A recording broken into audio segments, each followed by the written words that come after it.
दोस्तों नमस्कार। आपके अपने चैनल घटना चक्र नॉलेज पर आप सभी लोगों का बहुत बहुत स्वागत है इस भारतीय संविधान की क्लास में, जिसमें हम घटना चक्र पूर्वावलोकन की बुक के पिछले वर्षों में पूछे हुए प्रश्नों पर चर्चा करते हैं, जिसमें हम आज तक डेली बेस पर 50 महत्वपूर्ण प्रश्नों पर चर्चा की। लेकिन आज यहाँ जो आज का हमारा टॉपिक है उसमें 50 प्रश्न न होने के जरिए से उसमें आज हम कुछ 20 से 25 प्रश्नों के ऊपर चर्चा करेंगे।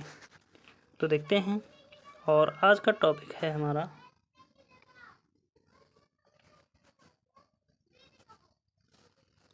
राजभाषा। तो राजभाषा से अब तक जितने भी प्रश्न बने हैं उन सभी प्रश्नों पर चर्चा करते हैं और आवश्यकता अनुसार उनकी हम व्याख्या भी देखेंगे। तो पहला क्वेश्चन दिया गया है, भारतीय संविधान के किस अनुच्छेद में राज्य की राजभाषा या भाषाएं अपनाने की प्रक्रिया है? 4 ऑप्शनों में से देखते हैं। ए 343, बी 344, सी 345, डी 346। इन चारों ऑप्शनों में से इसका राइट आंसर यहाँ पर देखें तो हो जाएगा हमारा सी 345। व्याख्या देखेंगे इसकी हम।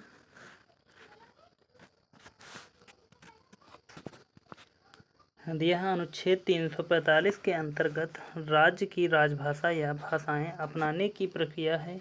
इसके अनुसार किसी राज्य का विधानमंडल विधि द्वारा उस राज्य में प्रयोग होने वाली भाषाओं में से किसी एक या अधिक भाषाओं को हिंदी को उस राज्य के सभी या किन्हीं प्रयोजनों के प्रयोग की जाने वाली भाषा के रूप में अंगीकृत कर सकेगा। जबकि अनुच्छेद 343 संघ की राजभाषा के संबंध में है।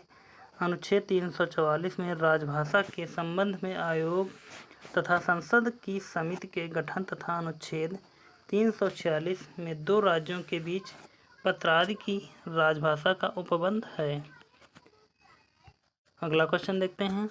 भारतीय संविधान में भारत की आधिकारिक भाषा से जुड़े प्रावधानों में संसद संशोधन कर सकती है। ए अपने सदस्यों के साधारण बहुमत द्वारा, बी 2/3 बहुमत द्वारा, सी 3/4 बहुमत द्वारा, डी अपने 1/3 सदस्यों के समर्थन द्वारा। चारों ऑप्शनों में से इसका राइट आंसर यहाँ पर बताना है। तो यहाँ पर इस क्वेश्चन के आंसरों में कुछ मिस्टेक है, तो इसलिए हम इस क्वेश्चन के आंसरों को छोड़ देंगे और आगे बढ़ जाएंगे अगले क्वेश्चन की तरफ। अगला क्वेश्चन है, निम्नलिखित में से भारत के संविधान में उल्लिखित भाषाओं के बारे में क्या सही है? ए राजभाषाई अल्पसंख्यकों को प्राथमिक विद्यालयों में शिक्षा के माध्यम के रूप में उनकी मातृभाषा चुनने के लिए बाध्य कर सकता है। बी अंगिका अब संविधान की 8वीं अनुसूची में सम्मिलित है। सी हिंदी भाषा या हिंदी भारत की राष्ट्रीय भाषा है। डी बोडो संविधान की 8वीं अनुसूची में स्वीकृत भाषा है। 4 ऑप्शन दिए गए, चारों में से इसका राइट आंसर हो जाएगा डी बोडो संविधान की 8वीं अनुसूची में स्वीकृत भाषा है। बाकी यह तीनों ऑप्शन गलत हो जाएंगे। डी वाला राइट आंसर हो जाएगा। आगे बढ़ते हैं अगले क्वेश्चन की तरफ। अगला क्वेश्चन है, संविधान के किस अनुच्छेद में यह व्यवस्था की गई है कि प्रत्येक राज्य शिक्षा के प्राथमिक स्तर पर मातृभाषा में शिक्षा की पर्याप्त सुविधाओं की व्यवस्था करने का प्रयास करेगा? ए अनुच्छेद 349, बी अनुच्छेद 350, सी अनुच्छेद 350 का, डी अनुच्छेद 351।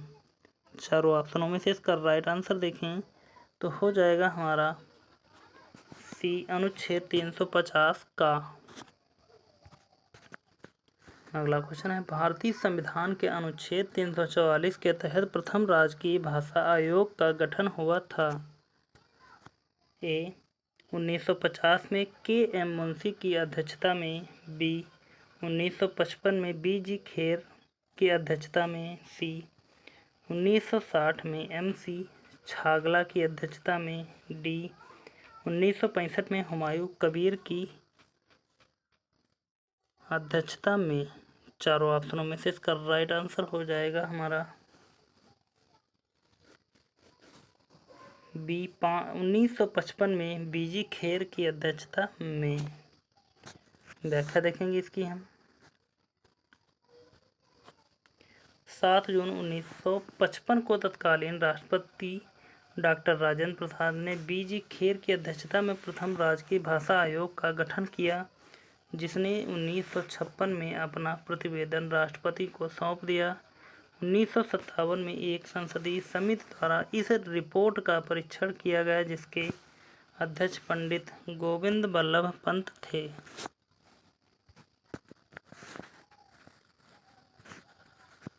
अगला क्वेश्चन है, भारतीय संविधान की 8वीं अनुसूची में कौन सी भाषा वर्ष 2003 में जोड़ी गई? ए कोंकणी, बी सिंधी, सी मणिपुरी, डी संथाली। इन चारों ऑप्शनों में से इसका राइट आंसर हो जाएगा डी संथाली। व्याख्या देखेंगे इसकी हम। भारतीय संविधान में किसी भाषा को 8वीं अनुसूची के अंतर्गत शामिल किया जाता है। संविधान के प्रारंभ में केवल 14 भाषाओं को राजकीय भाषा का दर्जा प्राप्त था। 92वें संविधान संशोधन 2003 यानी कि 7 जनवरी 2004 से प्रभावी है, जो द्वारा बोडो, डोगरी, मैथिली और संथाली को राजकीय भाषा के रूप में मान्यता दी गई। इससे पहले 1992 में 71वें संविधान संशोधन द्वारा नेपाली, कोंकणी, मणिपुरी को 1967 में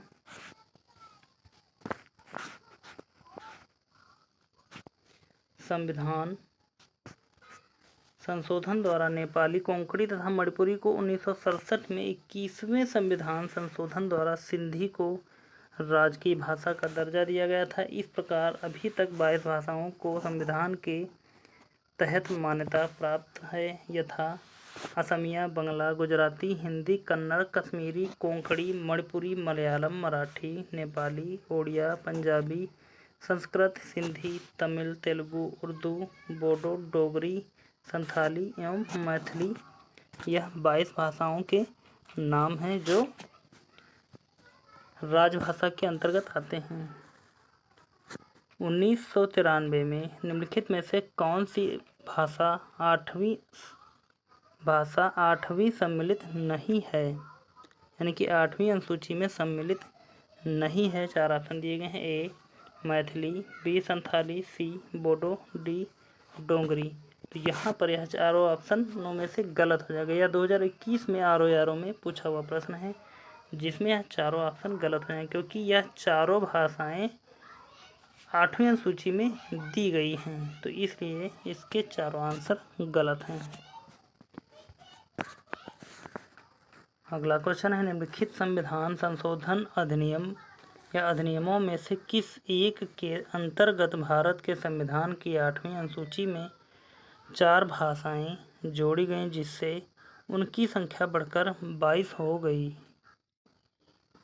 ए संविधान 90वां संशोधन अधिनियम, बी संविधान 91वां संशोधन अधिनियम, सी संविधान 92वां संविधान संशोधन, डी संविधान 93वां संशोधन। चारों ऑप्शनों में से इसका राइट आंसर देखें तो हो जाएगा हमारा सी 92वां संविधान संशोधन अधिनियम। निम्नलिखित में से कौन सी भाषा संविधान की 8वीं अनुसूची में नहीं है? ए उर्दू, बी नेपाली, सी कोंकणी, डी भोजपुरी। तो इन चारों ऑप्शनों में से इसका राइट आंसर हो जाएगा डी भोजपुरी भाषा संविधान की 8वीं सूची में नहीं है, बाकी नेपाली, उर्दू, कोंकणी यह तीनों भाषाएं दी गई हैं। अगला क्वेश्चन दिया गया है, संविधान की 8वीं अनुसूची में संवैधानिक संशोधन द्वारा निम्न में से कौन सी भाषा जोड़ी गई है? ए संस्कृत, बी सिंधी, सी पंजाबी, डी कोंकणी। चारों ऑप्शनों में से इसका राइट आंसर यहाँ पर देखिए तो हमारा हो जाएगा सिंधी जोड़ी गई थी और कोंकणी भी जोड़ी गई, तो यहाँ पर बी एंड डी दोनों ऑप्शन सही हैं। आगे बढ़ते हैं, अगला क्वेश्चन देखते हैं। कौन सी भाषा हमारे संविधान की 8वीं अनुसूची में सम्मिलित नहीं है? ए गुजराती, बी कश्मीरी, सी राजस्थानी, डी डोगरी। चारों ऑप्शनों में से इसका राइट आंसर देखें तो हो जाएगा हमारा सी राजस्थानी। अगला क्वेश्चन देखते हैं। 71वें संशोधन से संविधान की 8वीं अनुसूची में कौन सी 3 भाषाएं जोड़ी गई हैं? ए सिंधी, मणिपुरी, कोंकणी, बी कोंकणी, कश्मीरी, नेपाली, सी नेपाली, कोंकणी, मणिपुरी, डी नेपाली, कोंकणी, असमिया। तो इन चारों ऑप्शनों में से इसका राइट आंसर यहाँ पर देखा जाए तो नेपाली जोड़ी गई थी, यहाँ है कोंकणी भी जोड़ी गई थी, नेपाली, कोंकणी और मणिपुरी जोड़ी गई थी। तो नेपाली, कोंकणी, मणिपुरी तीनों ऑप्शन सिर्फ हमारे सी वाले ऑप्शन में मिल जाएंगे, बाकी यह तीनों गलत हो जाएंगे। आगे बढ़ते हैं अगले क्वेश्चन की तरफ। अगला क्वेश्चन है हमारा, कौन सी भाषा संविधान की 8वीं अनुसूची में शामिल नहीं है? इन चारों ऑप्शनों में से इसका राइट आंसर सभी को पता होगा कि ए यानी कि अंग्रेजी भाषा संविधान की 8वीं अनुसूची में शामिल नहीं है। अगला क्वेश्चन, भारतीय संविधान की 8वीं अनुसूची में मान्य सरकारी भाषाओं की संख्या कितनी है? ए 16, बी 17, सी 18, डी 20। चारों ऑप्शनों में से इसका राइट आंसर हो जाएगा हमारा, इन चारों में से हम क्वेश्चन को छोड़ देंगे क्योंकि इसमें कुछ डाउट है कि कितनी सरकारी भाषाएं हैं 8वीं अनुसूची में। आगे बढ़ जाएंगे अगले क्वेश्चन की तरफ। भारतीय संविधान की 8वीं अनुसूची में मान्य सरकार राजकीय भाषाओं की संख्या कितनी है? ए 22, बी 20, सी 18, डी 17। चारों ऑप्शनों में से इसका राइट आंसर हो जाएगा ए 22 भाषाएं।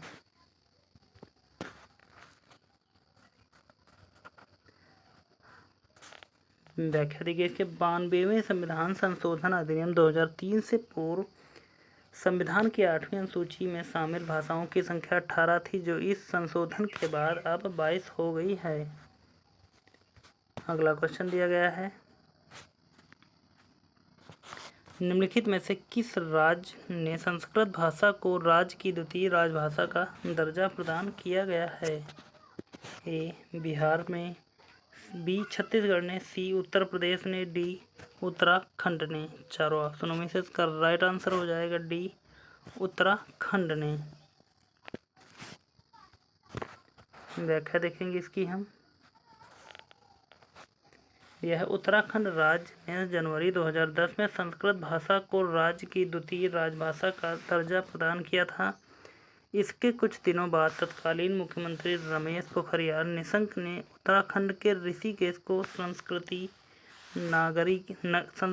नगरी भी घोषित किया था। वर्ष 2019 में हिमाचल प्रदेश संस्कृत भाषा को राज्य की द्वितीय राजभाषा का दर्जा प्रदान करने वाला दूसरा राज्य बना।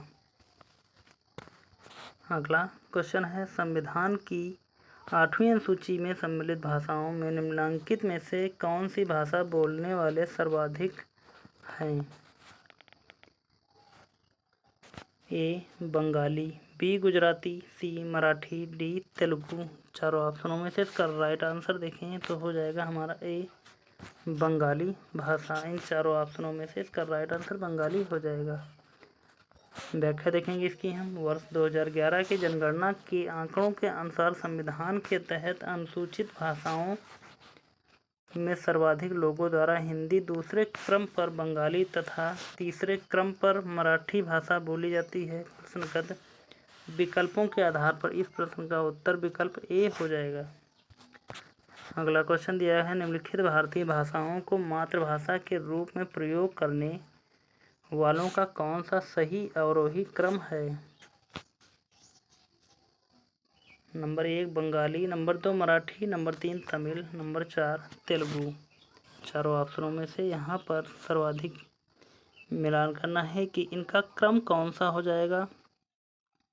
तो सबसे पहले अगर हम देखें तो नंबर 1 पर हमारा बंगाली ही आएगा, नंबर 2 पर मराठी सही है, उसके बाद में तेलुगु फिर तमिल होगा। तो इस पर 1 2 4 3 1 2, यहाँ पर यह कट जाए 1 2 आएगा, यहाँ भी कटेगा 1 2, यह 4 से स्टार्ट यानी कि बी वाला ऑप्शन बचेगा। 1 2 4 3 सही हो जाएगा। आगे बढ़ते हैं, व्याख्या देखेंगे इसकी हम। 2001 की जनगणना के अनुसार अवरोही क्रम इस प्रकार था: बंगाली 8.11%, तेलुगु 7.19, मराठी 6.99, तमिल 5.91। 2011 की जनगणना के आंकड़ों के अनुरूप उपरोक्त भाषाओं का अवरोही क्रम है: बंगाली 8%, मराठी 6.86, तेलुगु 6.70, तमिल 5.70। अतः वर्तमान में संदर्भ में इस प्रश्न का उत्तर विकल्प बी हो जाएगा। अगला क्वेश्चन दिया गया है, हिंदी भाषी भारतीयों का प्रतिशत लगभग कितना है? ए 50, बी 45, सी 40, डी 35। चारों ऑप्शनों में से इसका राइट आंसर हो जाएगा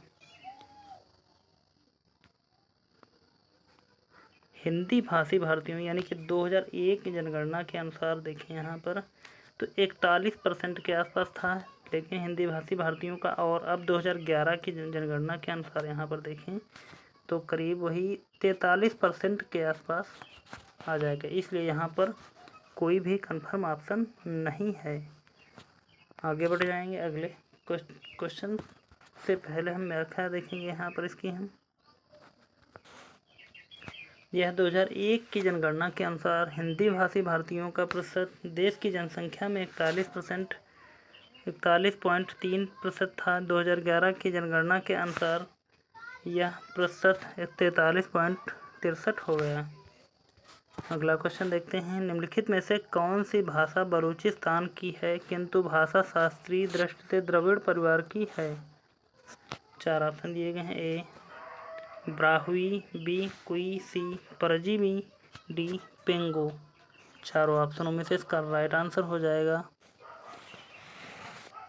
ए ब्राहुई। अगला क्वेश्चन, निम्नलिखित भाषाओं पर विचार कीजिए। ए गुजराती, 2 कन्नड़, नंबर 3 तेलुगु। में से किनको सरकार से श्रेण या क्लासिकी भाषाएं घोषित किया गया है?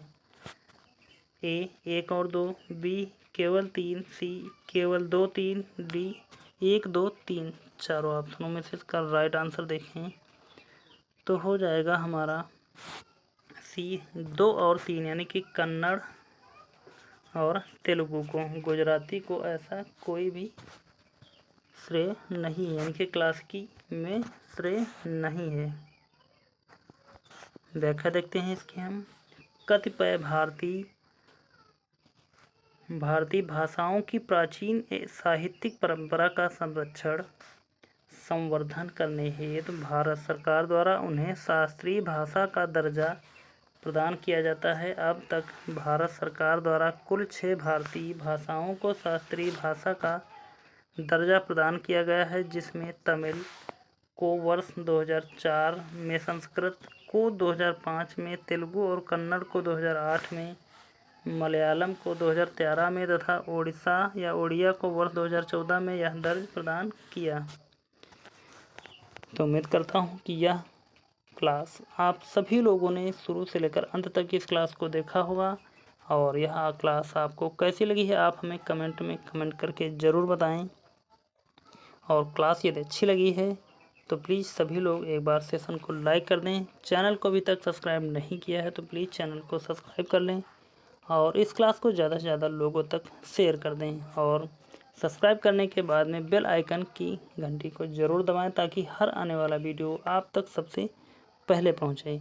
और पॉलिटी की यदि और पिछली क्लासों को आपने अभी तक नहीं देखा तो आप चैनल पर जाकर इसकी प्लेलिस्ट बनी हुई है, वहां से आप इन सभी क्लासों को एक ही साथ में देख सकते हैं। और उसके साथ में हमने आधुनिक भारत की क्लास स्टार्ट की है, और यह क्लासें जो हैं किसी भी एग्ज़ाम के लिए महत्वपूर्ण है, क्योंकि यह सिर्फ प्रीवियस ईयर क्वेश्चन हैं जो किसी न किसी एग्ज़ाम में पूछे हुए हैं और आगे आने की संभावना सबसे अधिक इन्हीं प्रश्नों की रहती है कि क्वेश्चन रिपीट होंगे। तो उसके साथ में साइंस की हमने कंप्लीट कर दी हैं। फिजिक्स, केमिस्ट्री, बायोलॉजी की प्लेलिस्ट बन गई है, वहाँ पर आप उन सभी क्लासों को एंजॉय कर सकते हैं। तो चलते हैं, मिलेंगे फिर अगली क्लास में। तब तक के लिए धन्यवाद। जय हिंद। आपका समय शुभ हो।